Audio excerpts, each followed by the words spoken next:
I'm Anna Clemenson and I'm the palliative medicine consultant. With our different teams we can make a difference to patients' lives. So it may be that we enable people to feel physically better, which allows them to do things that they want to do.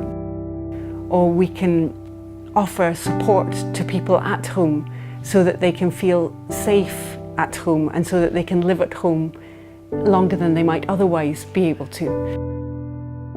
The hospice is a unique resource. It's a resource where we're able to bring together a team of experts to look after patients. So we've got our physios, we've got our OT, and we've got our nurses and doctors who are specially trained in this area. We bring patients into the hospice sometimes in order to get a review of symptoms. So they might come from the hospital or they might come from home. And they may come in for a review of their symptoms, and they'll be assessed by all the different people involved in care, and their symptoms will be optimised. So we'll try and improve what's going on in their lives so that they can then be discharged home again, feeling better.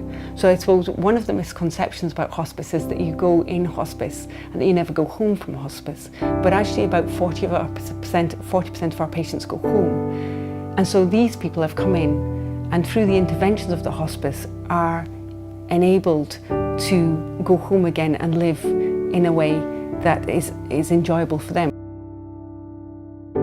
So the hospice is there as a resource of experts to offer people a bit of an NCT and get them home, though it is also a resource for people who are very sick. And sometimes when people are very sick and symptomatic at the end of their life, then somewhere like the hospice is a good place to go because it allows an environment where the family can be. There are rooms where they can gather together and they can receive expert care at that time. I think in the hospice we try and enable people to live life to the full. So what we recognise that sometimes with illnesses people are incapacitated, they're not able to do what they were. But what we try and do is we try and make them physically and functionally as good as they can be. And then we'll sit down with them and talk with them about what their aims are and what their aspirations are. And we'll look together and see what things we can do. Do we need to change those aims slightly? Or can we do something medically to help these people to attain those aims? Whether that be living at home as long as they want to, whether that be going over to a football match in the UK, which we've had before, or whether it's just making sure that they're awake at the right time so that they can speak to their relatives.